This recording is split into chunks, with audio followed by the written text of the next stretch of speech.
자, 오늘 그 말씀 교회에 주시는 하나님의 말씀 히브리서 12장 1절부터 2절 말씀입니다. 히브리서 12장 1절부터 2절 말씀. 이 말씀으로 예수님이 하나님 보좌 우편에 앉으신다는 뜻은? 이라는 제목으로 하나님의 말씀 나누겠습니다. 히브리서 12장 1절부터 2절 말씀 제가 읽겠습니다. 여러분 눈으로 따라 읽으시죠. 같이 읽죠. 같이 읽죠. 자, 시작. 이러므로 우리에게 구름같이 둘러싼 허다한 증인들이 있으니 모든 무거운 것과 얽매이기 쉬운 죄를 벗어버리고 인내로서 우리 앞에 당한 경주를 하며 믿음의 주요 또 온전하게 하시는 이인 예수를 바라보자.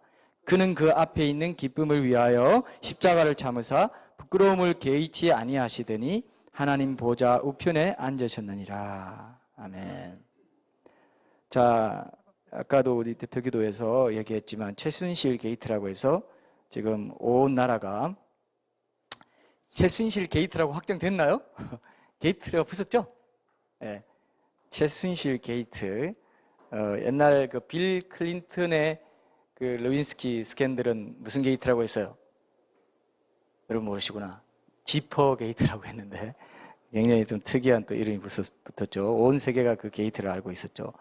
자, 최순실 게이트라고 했는데 온 나라가 지금 시끄럽습니다. 최순실 씨가 보통 말하는 그 대통령의 비선 실세란 말이 요즘 많이 나오는데 국정을 좌지우지했다는 것 때문에 사람들이 지금 허탈해하고, 그죠? 우리나라의 국격이 심각하게 훼손됐다, 창피하다, 이런 생각을 하는 것 같습니다.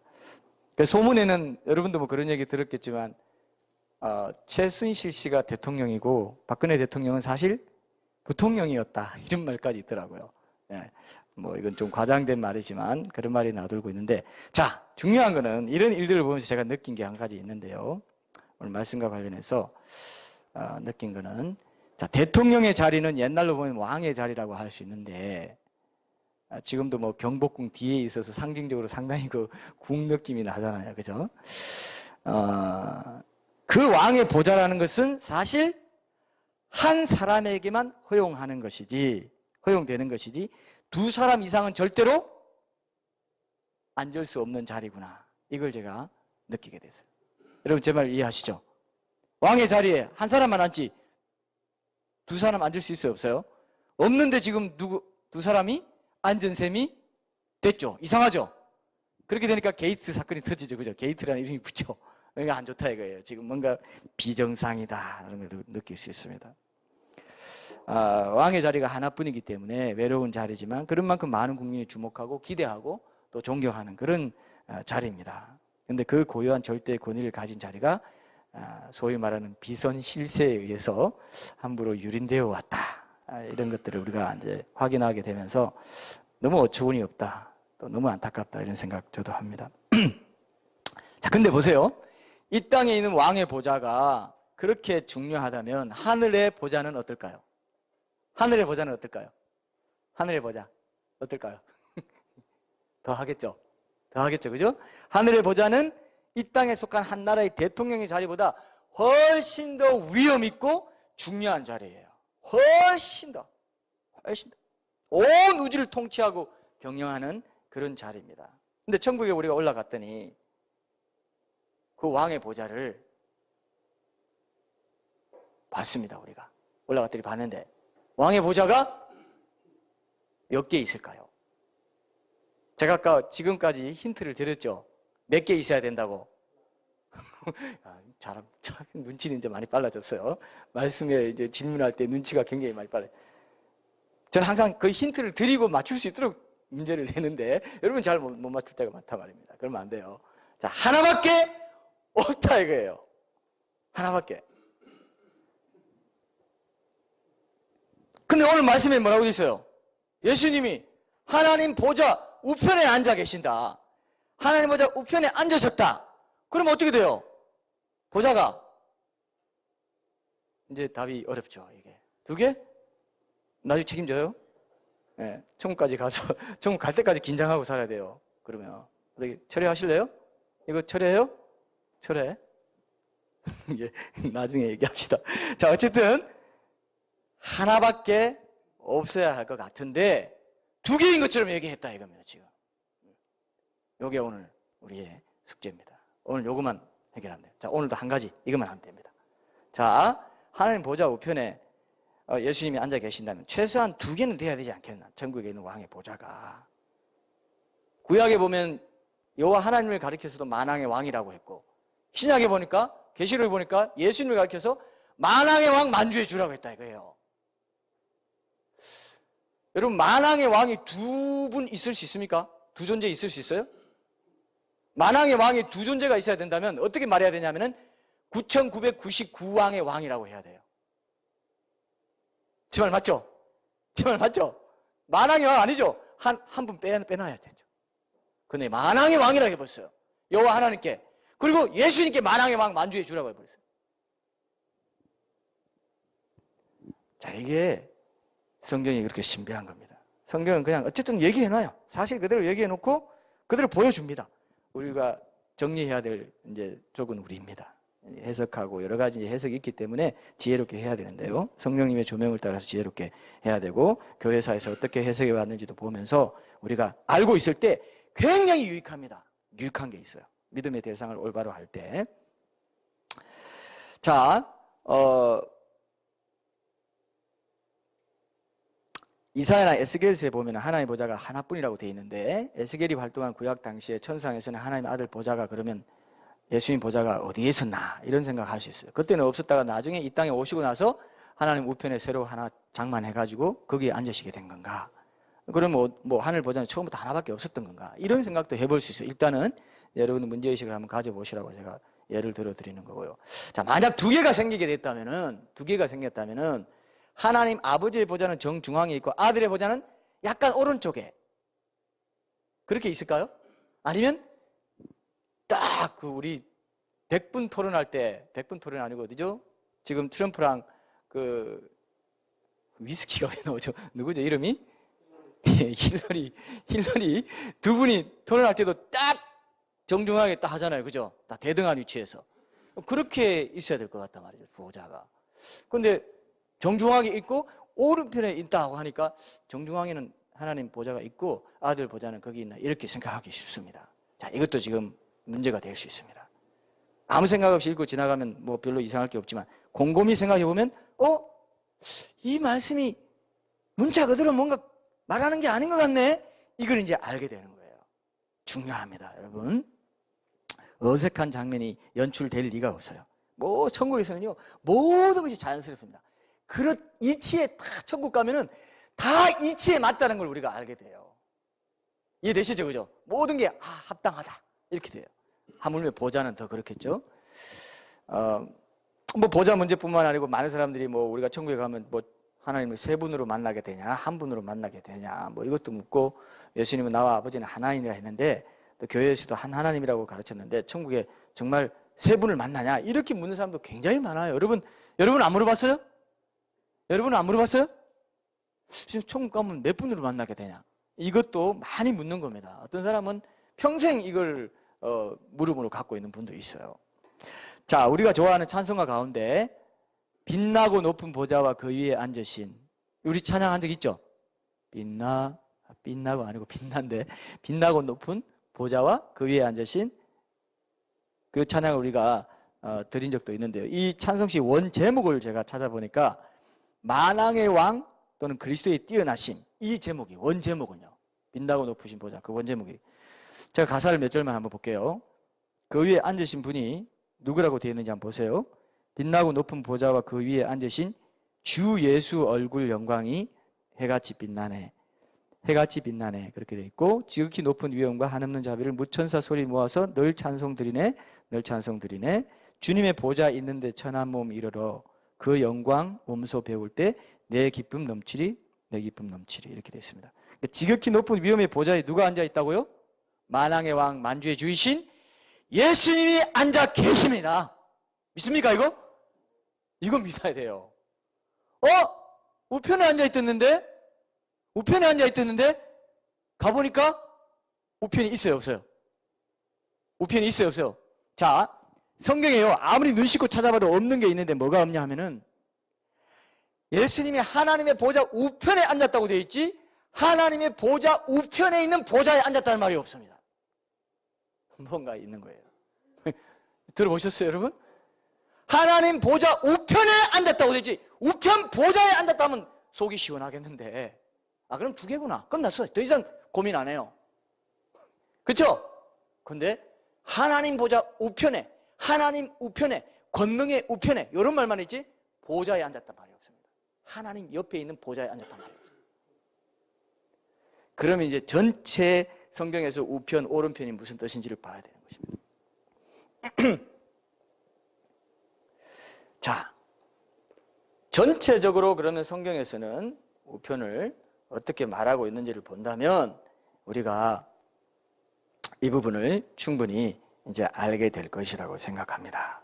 옛날 사극에 보면은 영의정이 있으면 좌우에 누가 있어요? 좌의정, 정의정이. 좌의정, 우의정이 있죠, 그죠? 좌의정, 우의정. 이조판서 뭐 이렇게 쭉 6판 뭐 이렇게 있고 그렇게 돼 있잖아요. 그런 식으로 생각하면 인간적으로 생각하면 안 된다는 것을 여러분들이 이해하셔야 됩니다. 삼일체 하나님은 그 삼위격이 구분되지만 한 하나님이라는 것을 이제 중시하는데 여러분 교단적으로요. 교단적으로 이 전통이 달라요. 삼위를 강조하는 교단이 있었습니다. 장로교는 주로 삼위를 강조해요. 아버지, 아들, 성령 이걸 주로 강조하고 그걸 많이 이렇게 얘기합니다. 근데 한 하나님을 또 강조하는 교단이 있어요. 어떤 교단입니까? 여러분 잘 알죠? 오순절 순복음 교단은 한 하나님을 그렇게 강조해요. 한 하나님, 예수님 강조하고. 근데 또 삼위를 구분 안 하는 건 아닙니다. 삼위를 구분한다는 건 이단인 거예요. 삼위를 구분 안 하면 또 안 됩니다. 분명히 신비로운 거지만 한 하나님인데 예수님이다 이렇게 해서 그냥 오순절에서는 그렇게 많이 강조하고 뭐 감리교나 성리교, 침례교도 그런 쪽에 속한다고 볼 수 있는데 어쨌든 그건 전통입니다. 그냥 그 전통으로 또 하나님 뭐 힐송 여러분 힐송 처치의 찬양을 저 참 좋아하는데 힐송 가면요 아버지 하나님이 나올 만한데도 끝까지 예수님 나와요. 예수님은 하나님을 하여튼 예수님밖에 없어요. 그 교회는 예수님밖에 없는 것 같아요. 오순절 교단이거든요. 여러분 못 느꼈어요? 지저스 최고의 보좌의 하이에스트 이름, 제일 높은 이름 예수님을 높입니다. 한없이 높입니다. 하나님 아버지가 좀 섭섭할 것 같은 느낌이 들 정도로 너무 예수님만 이유가 있습니다. 이유가 있어요. 그분이 만왕의 만주의 주예요.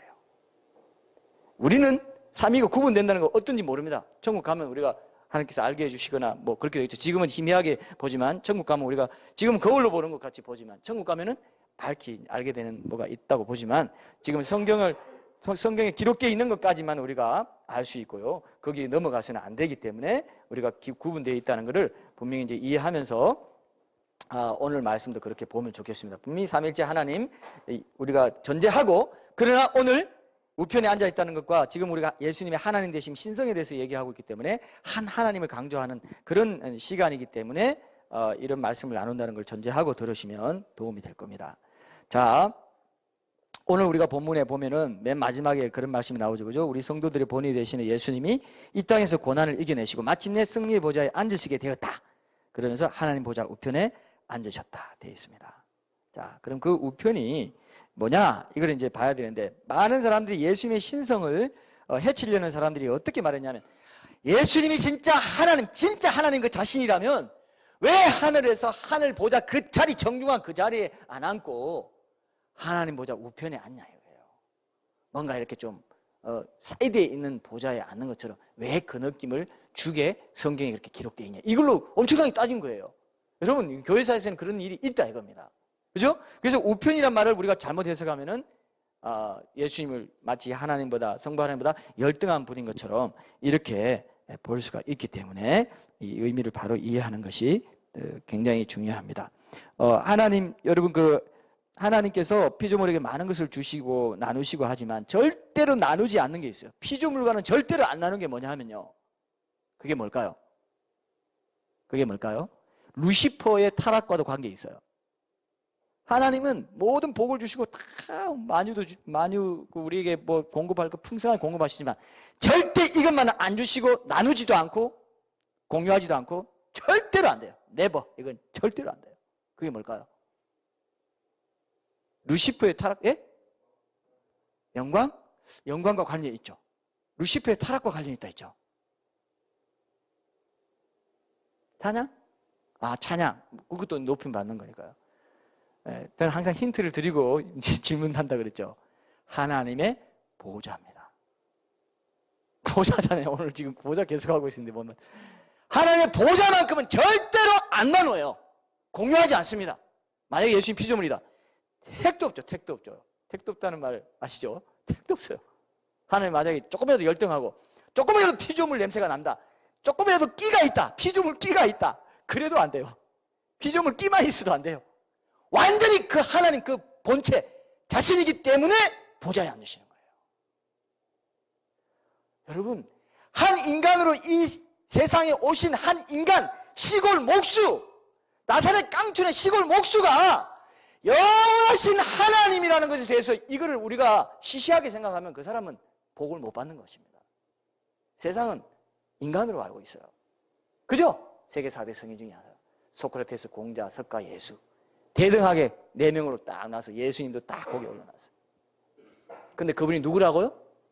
그분이 만왕의 왕, 만주의 주, 온 우주의 절대 통치자, 왕! 온 우주를 만드시고 지금도 다스리시는 왕이시고 그분이 다시 오시는 거예요. 왕으로 통치하시는 그분이 이제 완전히 왕 선포하시러 오십니다. 세상 사람들도 다 아시죠. 교회를 신부로 건져 올리시고 그분을 기다리는 건데 예수님 재림에 따르면 세계 4대 성인이고 종교의 창시자인데 2000년 전에 죽은 사람이 뭐 또 온다. 그러니까 말이 안 되지. 그러니까 예수 못 믿는 거예요. 그죠? 예수님을 하나님으로 알면 예수님을 믿는 것이 전혀 뭐 인간으로 믿는 어떤 이 차원이 아니기 때문에 완전히 의탁할 수 있는데 예수? 오늘도 여기 보면 예수를 바라보자 하는데 예수 어떻게 바라봐? 2000년 전에 예수 왕의 보좌에 앉아 계시고 온 우주를 통치하시는 이 교회도 통치하시고 이 교회에 은사를 주시고 이 교회에 성령을 주신 분은 예수 성령을 받아서 교회에 주셨다고 돼 있어요. 우리 제자들에게, 우리 성도들에게. 성령을 주신 분도 예수님이시고 왕으로 통치하시는 분도 예수님이시고 성령의 은사를 주신 분도 예수님이시고 그래서 너희들이 내 복음을 전할 때 세상 끝날까지 내가 너희와 함께 있겠다. 그런 분이죠. 그죠? 두세 사람이 모인 곳에 내가 너희와 두세 사람이 내 이름으로 모인 곳에 나도 그들과 함께 있다. 완전히 무소부재, 전지전능 모든 면에서 하나님의 속성을 다 가지고 계신 거예요. 전지전능 무소부재. 그 다음에 뭐죠? 스스로 있는 거, 자존. 그 다음에 영원하신 거, 영원 불변하신 거. 예수 그리스도는 어제나 오늘이나 영원토록 변함이 없다. 불변하신다. 근데 이제 보좌를 보니까 오늘 우리가 말씀을 확인할 겁니다. 원어도도 확인할 거예요. 보좌를 보니까 보좌에 하나밖에 없어요. 근데 그 보좌에 예수님이 앉아 계신다는 것을 우리가 확인할 수 있게 될 겁니다. 사실 이거 엄청난 주제입니다. 우리 인생 전부가 달린 문제예요. 예수님을 우리가 뭐 이렇게 제대로 모르면 결국은 예수님이 하신 말씀을 권위 있게 받아들이지 못하게 되고 미련한 놈이라고만 해도 지옥불에 들어간다는 그 말씀도 그냥 멀리 들리는 것입니다. 예수님이 언제 오실지 모르고 우리가 언제 죽을지 모르는데 지옥이나 심판은 인간 개개인과 엄청나게 가깝거든요. 굉장히 가깝습니다. 그런데 우리가 이런 것을 깨어 있을 때 완전히 예수님을 의탁하면서 완전히 주님께 의탁하면서 주님과 동행하는 삶을 우리가 소원하게 됩니다. 자, 그러면 성경에서 우편이라는 말이 어떤 뜻인지 한번 보겠습니다. 우리가 보통 쓰는 말 가운데 먼저 한번 살펴봅시다. 우리가 나한테 굉장히 도움되는 사람을 가리킬 때 이건 이제 조폭들도 그런 말 하죠. 뭐 조폭들도 뭐 자기 두목에 내가 두목에 이 조폭 두목인데 굉장히 유용한 사람이 있다 그러면 조폭의 그 두목에 무슨 팔이라고 그래요? 자, 왼팔이라고 하는 거 들어보신 분? 왼팔이라고 하는 거 혹시 들어봤어요? 못 들어봤죠? 왼팔이라고 하네요.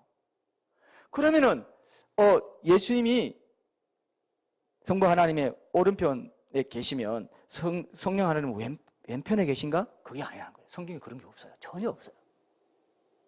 오른편 왼편이 없다 이겁니다.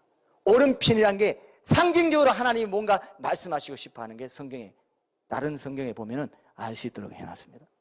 오른팔, 우편 이 비슷한 의미로 성경에도 써지고 있습니다. 자, 대표적인 경우를 몇 개만 보겠습니다. 많이 있겠지만 구약 812쪽 한번 보세요. 시편 16편 8절 한번 봅시다.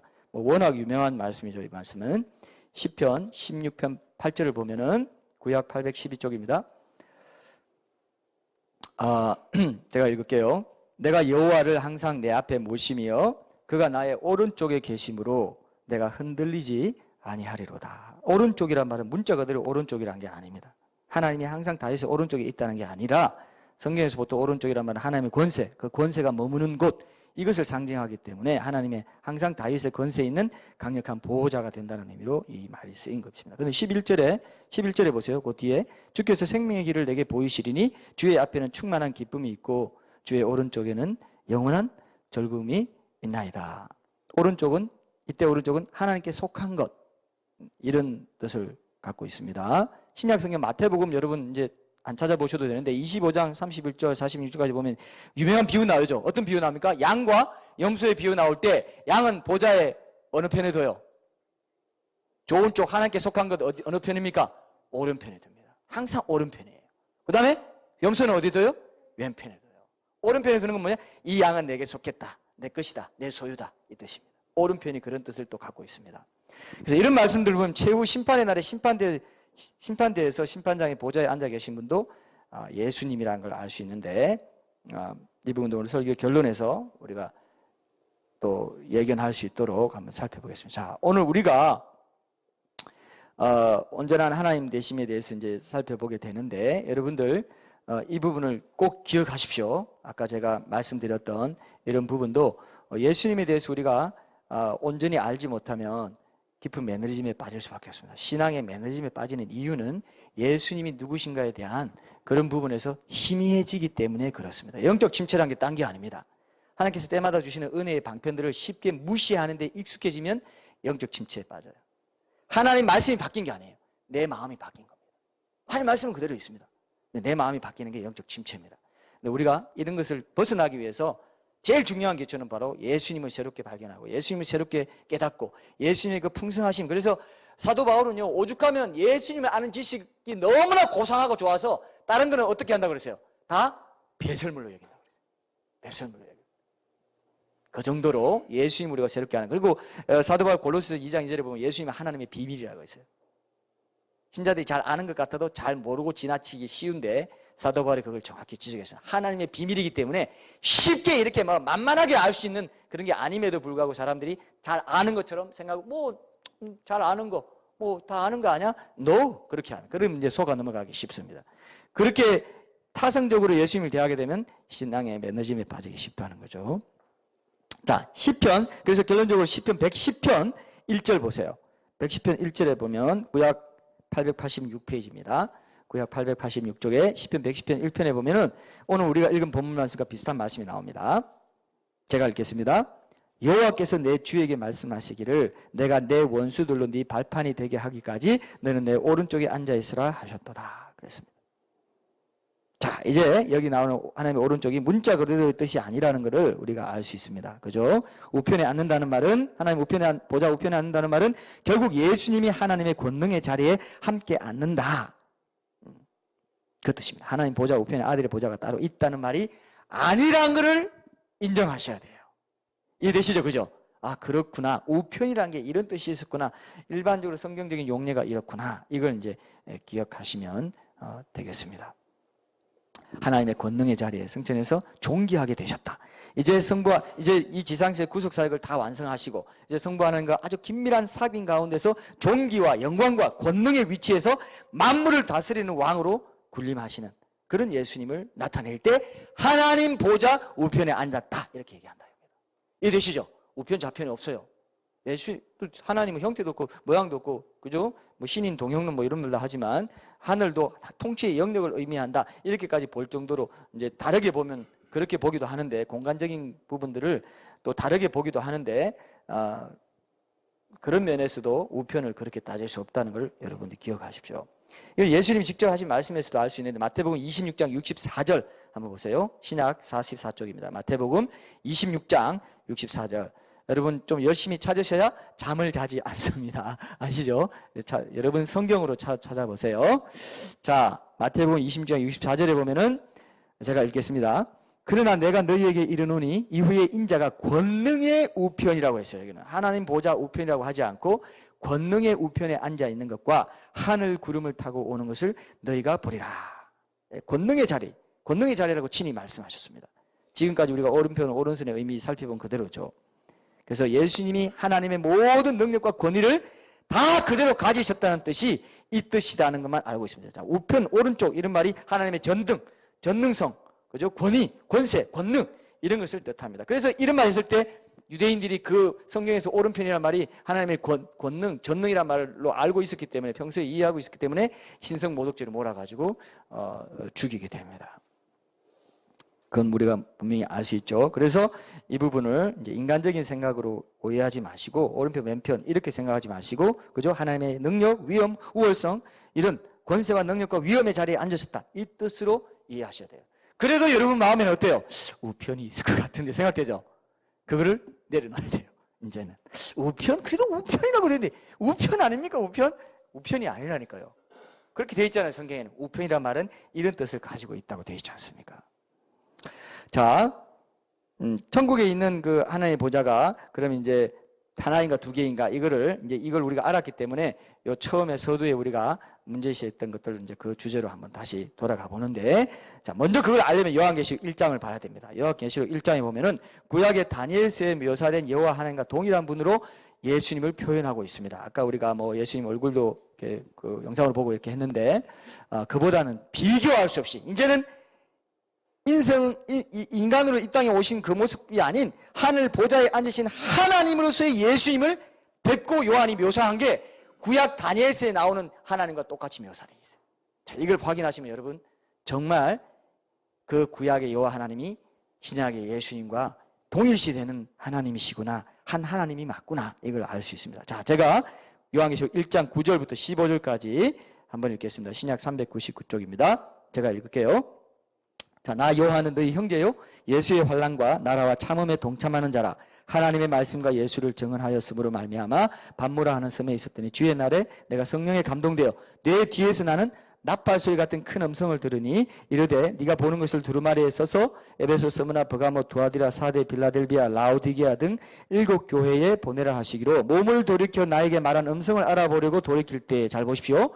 7 금촛대를 보았는데 촛대 사이에 인자 같은 이가 발에 끌리는 옷을 입고 가슴에 금띠를 띠고 그의 머리와 털에 희기가 흰 양털 같고 눈 같으며 그의 눈은 불꽃 같고 그의 발은 풀무불에 단련한 빛난 주석 같고 그의 음성은 많은 물소리와 같으며 그의 오른손에 7 별이 있고 그의 입에서 좌우에 날선 금이 나오고 그 얼굴은 해가 힘있게 비치는 것 같더라.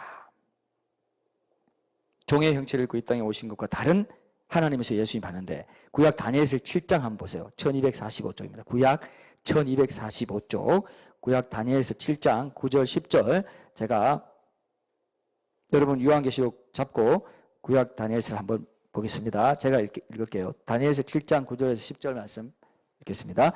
내가 보니 왕좌가 놓이고 옛적부터 항상 계시니가 좌정하셨는데 그의 옷은 희기가 눈 같고 그의 머리털은 깨끗한 양의 털 같고 그의 보좌는 불꽃이요 그의 바퀴는 타오르는 불이며 불이 강처럼 흘러 그의 앞에서 나오며 그를 섬기는 자는 천천히요 그 앞에서 모셔선 자는 만만이며 심판을 베푸는데 책들이 펴 놓였더라. 심판 베푸는 보좌에 앉은 분도 예수님이라고 되어 있어요. 요한복음에 보면은 심판을 다 아들에게 맡기셨다 되어 있습니다. 백보자 심판에 앉아 계신 분이 누구라고요? 심판장이 누구라고요? 예수님이에요. 그래서 심판 책들이 놓였더라. 자, 이것도 이제 연관이 있다고 저는 생각하는데, 자, 여기 보면 하나님의 머리털이 깨끗한 양의 털처럼 희다고 했는데, 아까 요한계시록에도 보면 예수님의 머리털이 머리와 털의 희기가 흰 양털 같고 눈 같다고 했습니다. 1장 14절에 묘사 정확히 일치하고요. 또 그의 눈은 불꽃 같다고 했죠. 다니엘서 7장 9절에 보면 하나님의 보좌의 불꽃과 불의 이미지 이것과 연관된다고 보실 수 있습니다. 요한계시록 1장 15절에 아까 끝에 보면은 예수님의 음성이 많은 물소리 같다고 했는데 에스겔서 43장 2절 한번 찾아보세요. 에스겔서 43장 2절 구약 1219쪽입니다. 구약 1219쪽 여러분 성경으로 찾아보세요. 1219쪽에 여러분 눈으로 확인하시는 게 좋습니다. 제가 읽겠습니다. 에스겔서 43장 2절 말씀입니다. 이스라엘 하나님의 영광이 동쪽에서부터 오는데 하나님의 음성이 뭐라고 되어 있습니까? 많은 물소리 같고 땅은 그 영광으로 말미암아 빛나니. 많은 물소리 같다고 되어 있습니다. 그래서 이런 유사한 표현들로 우리가 추적을 해보면 천국의 보좌에 앉아 계신 하나님은 바로 예수님이라는 것을 알 수 있어요. 다니엘서의 보좌에 앉으신 하나님을 이렇게 묘사했기 때문에.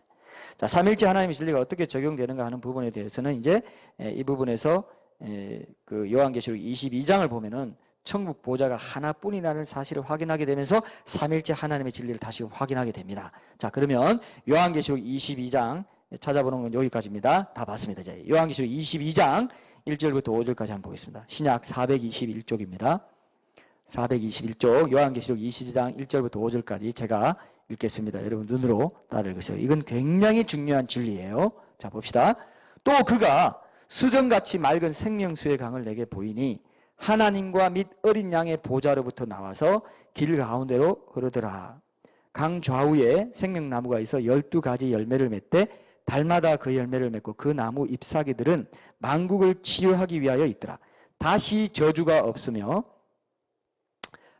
하나님과 그 어린 양의 보좌가 그 가운데에 있으리니 그의 종들이 그를 섬기며 그의 얼굴을 볼 터이요 그의 이름도 그들의 이마에 있으리라. 다시 밤이 없겠고 등불과 햇빛이 쓸데없으니 이는 주 하나님이 그들에게 빛이십니다. 그들이 세세토록 왕노릇하리로다. 성도도 왕노릇한다고 되어 있습니다. 예수님의 보좌에 함께 앉는다는 말씀과도 연관되죠.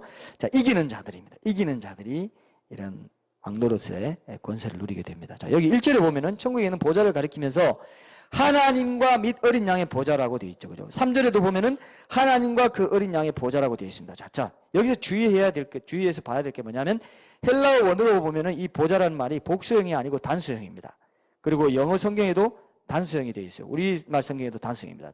두 개가 있다면 하나님과 어린 양의 보좌들이라고 해야 되는 거죠. 사실은 NIV 영어 성경, 킹제임스 성경 제가 찾아보니까 1절과 3절 두 부분이 The throne, 보좌 of God and of the Lamb이라고 되어 있어요. Throne of God and the Lamb도 아니에요. of을 소유격을 두 개 다 일일이 붙여놨습니다. 그러면서 어린 양의 보좌가 하나님의 보좌가 각각 따로 있다고 얘기하지 않고 보좌 앞에 정관사까지 붙여가지고 the throne이라고 되어 있어요. 근데 헬라어에도 관사가 붙어 있어요. 근데 헬라어 관사는요 어떤 뜻이 있냐면 단수 명사 앞에는 단수 관사를 붙이고 단수형 관사, 복수 명사 앞에는 복수형 관사를 붙이게 되어 있어요. 근데 여기 뭐라고요? 단수형 관사가 붙어 있어요.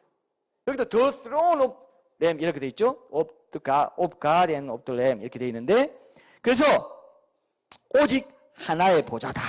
각각 성부 하나님 보좌와 어린 양의 보좌가 각각 하나씩 있는 게 아니고 오직 하나의 보좌인데 그 소유는 누구라고요?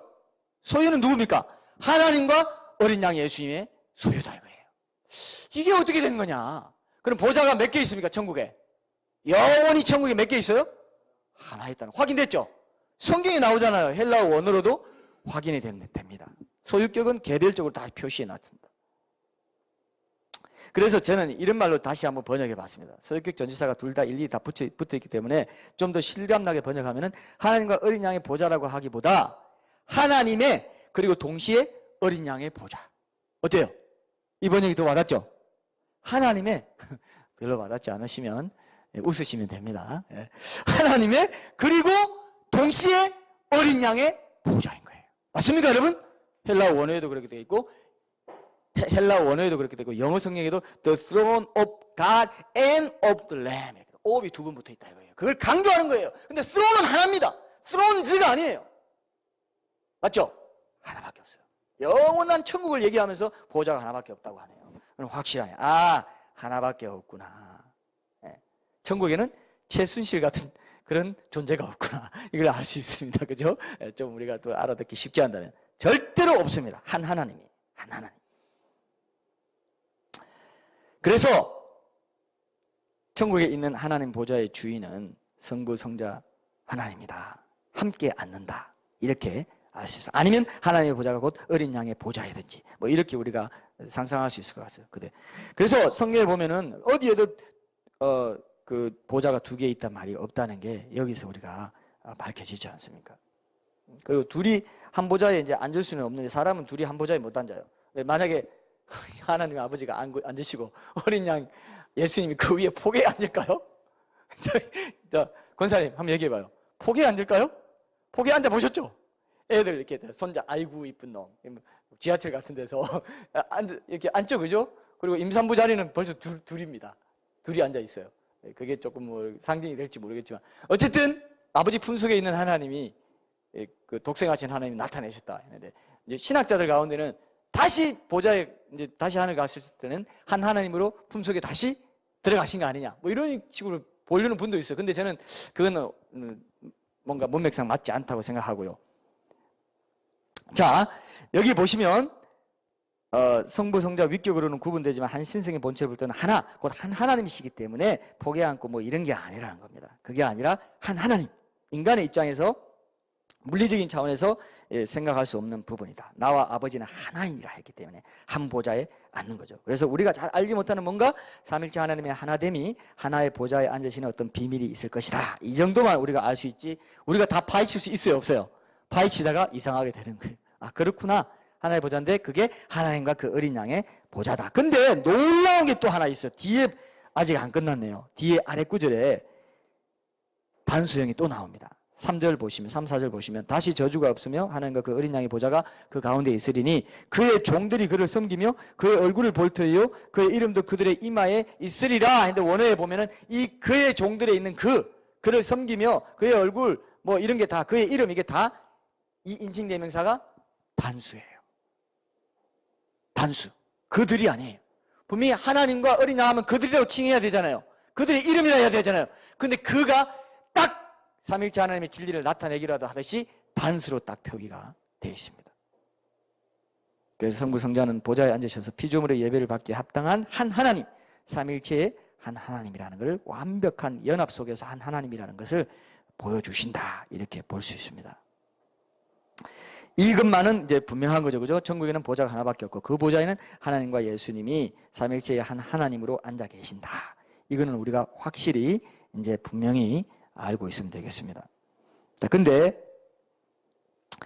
그의 발등상이 되게 하실 때까지 발판이 되게 할 때까지 앉는다는 것 때문에 어떤 분들은 오른편에서 앉아서 통치하시다가 나중에 종말의 모든 심판이 다 끝나고 나면 그때 예수님도 하나님 보좌에 함께 앉는다 이렇게 말하는데 이런 주장은 하나님 보좌 우편을 문자 그대로 봐서 어떤 특정한 자리라고 가정하고 주장하는 것으로 저는 생각되기 때문에 성경적으로 온당치 않다 이렇게 생각합니다. 그냥 성경에는 처음부터 천국의 하나님 보좌는 하나뿐이었다고 보는 그런 입장에 저는 동의하고요.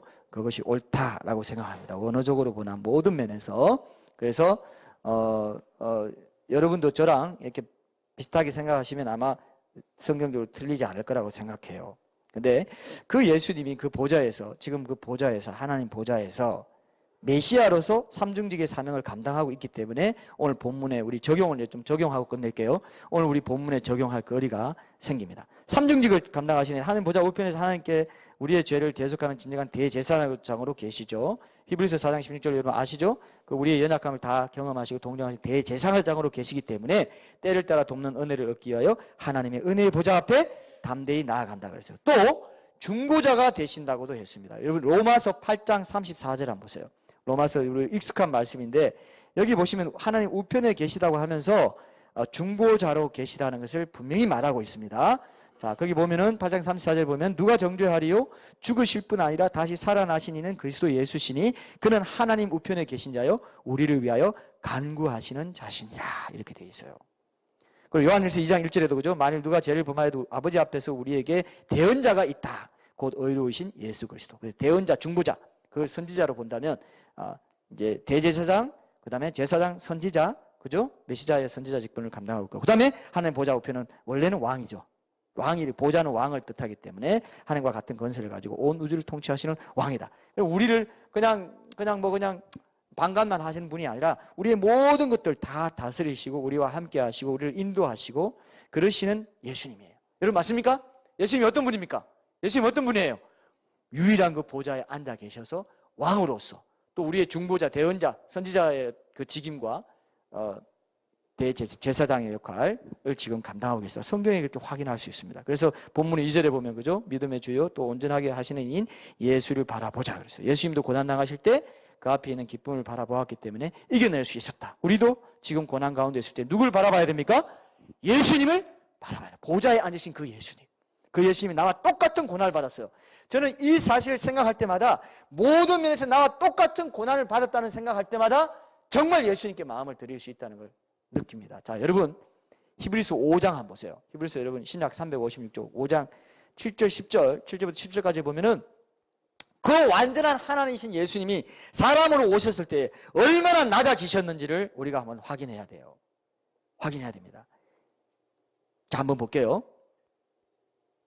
5장 7절에서 10절 제가 읽겠습니다. 그는 육체에 계실 때에 자기를 죽음에서 능히 구원하실 이에게 심한 통곡과 눈물로 간구와 소원을 올렸고 그의 경건하심으로 말미암아 들으심을 얻었느니라.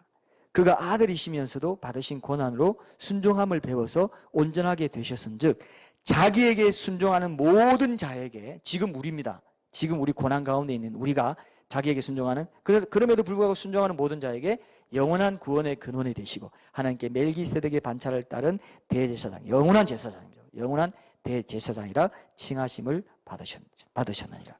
그래서 이 땅에 인생을 입고 육체 가운데 계실 때 우리가 똑같이 연약함과 고난과 모든 걸 아셨기 때문에 저는 기도하면 하나님이 보좌에 앉으신 그 하나님이 뭐라고 제일 먼저 응답하냐 하면은 제가 한번 나눈 적이 있는 것 같은데 하나님이 딱 3마디 합니다. 내가 이런 고통, 하나님 이런 모든 면에서 내가 안팎으로 내가 고난을 당하는데 이거 어떻게 하면 좋습니까? 하나님은 그냥 보좌에 앉아 계시니까 잘 모르시죠? 이렇게 이렇게 물 안 묻히시고 얼마나 편하고 좋으세요? 그렇게 말 못해요. 우리가 하나님께 기도하면요, 하나님이 3마디 합니다. 나도 안다. 4마디네요. 네, 나도 안다. 나도 안다. 여기 분명히 되어 있죠? 우리의 모든 시험을 다 체휼했다 그랬어요. 우리의 연약함 이런 걸 다 경험했다 그랬어요. 예수님이 상처 안 받았겠어요? 상처받는 건 죄가 아닙니다. 우리는 상처받으면 죄로 반응하지만은 예수님도 상처받고 다 유혹과 시험 다, 성적인 유혹 뭐 이거 안 받았으면 인간이 아니죠. 근데 죄를 안 지었어요. 우리는 성적인 유혹을 받으면 죄를 짓는데, 받았는데 상처받으면 받아버리는데 예수님이 받았다 안 받았다? 모든 시험 다 받았지만 죄는 없으시냐 그겁니다. 우리는 시험 받으면 들이받아버리는데 안 받았어요. 예수님은 사람이세요. 완전한 사람, 완전한 하나님이세요. 반쪽 사람이 아니었습니다. 아시겠죠? 우리가 모든 것 다 시험을 받았지만 죄는 없다. 놀라운 건데 우리는 지금 다 몰라요. 하늘 가면 알 수 있습니다. 그래서 내가 무슨 하나님 이거 모르시죠? 나도 안다. 내가 다 경험해봤거든. 30세까지는 그 동생들 데리고 내가 가장 역할을 하라고 너 이민생활 하니? 나도 이민생활 하는 것보다 더 심하게 나 가장으로서, 소년 가장은 아니시겠지만 가장으로서 고생 다 해서. 응? 너 바쁘다고? 너 기도할 시간 없다고? 난 그러면서 다 기도했다. 이렇게 얘기하면 어떡해? 하나님도 한번 이 일을 해보세요. 기도할 수 있나? 기도할 시간 낼 수 있나? 나도 다 그거 하면서 기도했거든. 이렇게 되는 거예요. 사생에는 그래서 우리 일상 속에 그리스도인의 삶을 하나님 직접 사신 것이고요. 일상 속에 공생에는 특별한 사역으로 섬기신 거예요. 하나님 아들로서, 메시아로서. 결국 우리도 이제 그 삶을 살아가야 되는 것인데 일상 속의 영성을 하나님도 다 경험하셨어요. 매일 반복되는 매일 똑같은 게 반복되는데 늘 새롭게 하나님을 만나고 기도하는 가운데 하나님과 동행하는 그 삶을 예수님이 나와 똑같이 사셨다니까. 그러니까 너도 살 수 있어. 날 닮아라. 내 뒤를 따라와라. 자기를 부인하고 십자가 제사도 지고 내 뒤를 따라라. 하실 수 있어요, 없어요? 하나님이 그렇게 하실 수 있어요, 없어요? 여러분, 그 보좌에 앉으신 하나님이 그렇게 했다 이겁니다. 아직도 실감 안 나시는 분은 오늘 설교를 다시 처음부터 영상을 거꾸로 돌려서 계속 들어보세요. 헷갈리면 안 됩니다. 그 하나님이 보좌에 앉아 계신 만왕의 왕 만주의 주, 보좌 하나밖에 없고, 이 정도면 예수님에 대해서 다시 여러분 새롭게 눈을 뜨셔야 돼요. 예수님 그런 분이고, 예수님이 나 같은 이런 모든 고난을 다 당하시고 시험 당하셨구나. 그럼 나도 예수님 의탁하면, 예수님 바라보면 이겨낼 수 있구나. 나도 승리하고 왕의 보좌에 함께 앉을 수 있다고 하니까 이기는 자가 돼야 되겠구나. 바라보면 힘이 나는 거예요. 많은 사람들이 문제 생기면 예수님 안 바라봐요. 하나님 임재 연습에게 다른 게 아닙니다. 예수님이 내가 당하는 고난보다 더 큰 고난을 이겨내시고 그 승리의 정표를 지금 하나님 보좌 우편에 앉아서 다스리고 계시다고 확신하면서 그 순간, 그분을 매 순간 바라보면 힘이 나게 되죠. 사도행전 7장에 보면 스데반이 그 큰 고난 가운데 있을 때 왜 예수님, 하나님 우편에 쓰신 예수님을 보여줬습니까? 날 바라봐라 이거예요. 너 이제 승리하면 돼. 너 승리한다. 그 고난 조금만 이겨내면 돼. 조금만 이겨내면 돼. 자, 앞으로 휴거가 일어나고 교회 휴거가 일어나고 나서 신실한 성도들이 올라가고 땅에 남은 사람들요, 엄청난 고문과 환난을 당할 겁니다. 그때 그 사람들이 뭐로 이겨낼 수 있느냐? 그 고문을 예수님 바라보는 걸로 이겨낼 수 있어요. 여러분 이거 믿습니까? 그때 하나님께서 예수님 바라보게 해주세요. 주기철 목사님도요, 신사참배, 우상숭배가 나중에 꼭 그렇게 적그리스도가 옛날 일본 천황 숭배한 게 적그리스도 숭배랑 똑같습니다. 나중에 이제 그런 게 나올 때, 그때 이제 이겨내는 게 이제 어떻게 보면 미리 모형으로 보여준 건데, 그렇게 가장 고초와 고문 다가오고 나는데 맨 마지막에 뭡니까? 모판 위를 걸어갔습니다. 그때도 주기철 목사님이 뭘 생각했냐면 예수님을 바라봤어요. 내가 이 고난 견디고 나면 예수님처럼 이제 승리의 멸관을 쓰고 나도 하나님의 영광, 하나님께 주시는 영광을 누릴 수 있다. 그 예수님 바라보고 걸어갔더니 안 아팠던 겁니다. 제 느낌이 그렇습니다. 또 진짜로 알고 모판을 걸어봐? 큰일 나요. 아파요. 근데 예수님 바라보면 안 아파요. 성령님이 도와주시고 순교할 수 있게 해주세요. 너무 무섭습니까, 여러분? 앞으로 남으면 꼭 기억하십시오. 남으실 분들에게 제가 미리 말씀드립니다. 예수님 바라보세요. 그리고 순교하세요. 너무 우리가 지금 갑자기 자, 어쨌든 여러분 스포츠 경기 재방송 볼 때 이미 이긴 경기 재방송 볼 때 막 우리 팀이 힘들어하고 할 때 막 안타까워하고 아이고 어떡해 그런 사람 있어요? 그런 사람 이상한 사람이죠. 이미 예수님 이기시고 자, 나를 바라보면 너 이길 수 있고 내 힘과 능력과 지혜로 나의 공급으로 너는 이길 수 있다라고 하는데 너무 힘들어. 나 어떡해. 예수님 안 바라보니까 힘든 거예요. 내 문제 묵상하고 내 어떤 환경 묵상하고 예수님 그래서 바라보자 그랬습니다. 바라보는 게 그만큼 중요한 거예요. 유기성 목사님은 맨날 하는 얘기가 24시간 예수님 바라보기. 그래서 뭐 그것 때문에 또 뭐 그것만 바라보면 되냐 해서 막 비판도 받고 그래요. 근데 그게 기본이에요. 그러고 나서 우리가 사회 속에서 미과 속에 이런 게 다 있는 거지. 그거 안 되고 그거 하는 사람들이 너무 많아요, 한국에. 내가 그걸 알아요. 현장에도 있고 제가 나름대로 그런 분들을 알고 있기 때문에. 그거 안 되고 기도 안 하고 아무 하나님 바라보는 것도 없으면서 그것만 열심히 쫓아가는데 망하는 지름길이에요. 그게. 사탄이 그걸 싹 속게 됩니다. 그래서 뭔가 투사처럼 보이게 해서 인간의 의를 쫓게 만들어버려요. 사탄이 얼마나 강교한지 저는 여러 번 봤습니다. 절대 그런 망하는 지름길입니다. 예수님 바라보는 것부터 먼저 해야 돼요. 기도하고 말씀 가운데 내 문제를 묵상하는 것이 아니라 예수님을 깊이 묵상하고 예수님 바라보는 것. 얽매이기 쉬운 죄를 벗는 거, 무거운 거, 이런 게 뭡니까? 그죠? 경주하려면 쉽게 저지르는 죄, 끊을 수 없는 습관, 자신의 성격적인 결함, 이런 것이 얽매이기 쉬운 죄입니다. 너무 얽매이기 쉬운, 금방 나타납니다. 일상 속에 금방 그게 나타나서 나를 사로잡아버리고 예수님 못 바라보게 만들고 임재를 놓치게 만들어요. 그래서 임재를 놓치지 않는 게 예수님 바라보는 겁니다. 이해되시죠? 임재를 놓치지 않고 말씀 기억하고 말씀 품고 하나님과 동행하고 하나님 말씀이시기 때문에 말씀을 기억하는 것 자체가 하나님과 동행하는 거라 이겁니다. 꼭 기억하십시오. 이것이 우리가 붙잡아야 될 하나님의 약속의 말씀이에요. 제가 지난 주일에 우리 교회 주일학교에 속한 한 고교생 자매가 있는데요. 이름은 밝히지 않겠습니다. 누군지 짐작해 보시고요. 공부하느라고 신앙이 열심히 식어져도 괜찮다고 보느냐 제가 이제 지나가면서 물었더니 이 자매가 아주 기특한 말을 딱 하더라고요. 지금 그 자매가 이 말을 듣고 있습니다. 그렇지 않다. 딱 그러면서 반말한 건 아닙니다. 제가 그냥 그렇게 그렇지 않다. 신앙이 죽으면 공부와 신앙이 같이 둘 다 죽는다. 제가 그 말을 듣고 있죠. 맞습니까? 네. 내가 무릎을 탁 쳤습니다. 이야, 너 확실하네. 너 그 말씀 교회 주일학교 학생 맞다. 이렇게 생각했는데 공부보다 신앙이 더 절대적인 가치라는 의미로 그죠? 그렇게 들었습니다. 참 고마웠고요. 신앙이 죽더라도 공부만 잘하면 된다.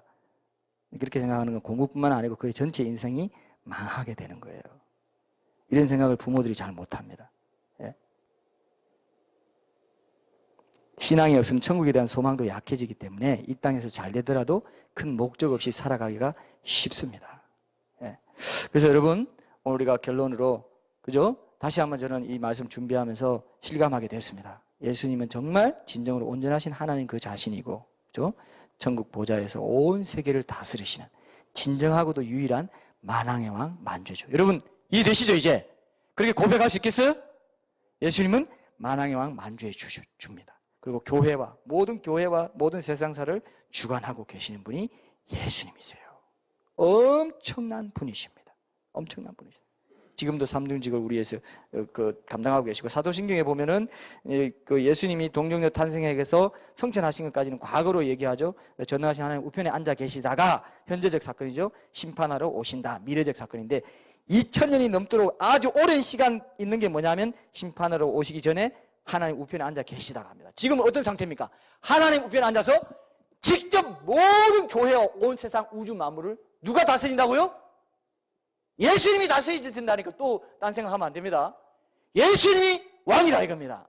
예수님이 다스리신다 그 말을 하나님 우편에 앉았다. 그렇게 권능, 전능함, 위엄, 초월하는 거, 완전히 누구도 비길 수 없는 그 자리에 앉아 계시다. 이 뜻이라니까요. 또 여러분 다시 돌아갔네요. 우편이라고 했는데 그러면 오늘 땡입니다. 땡. 네?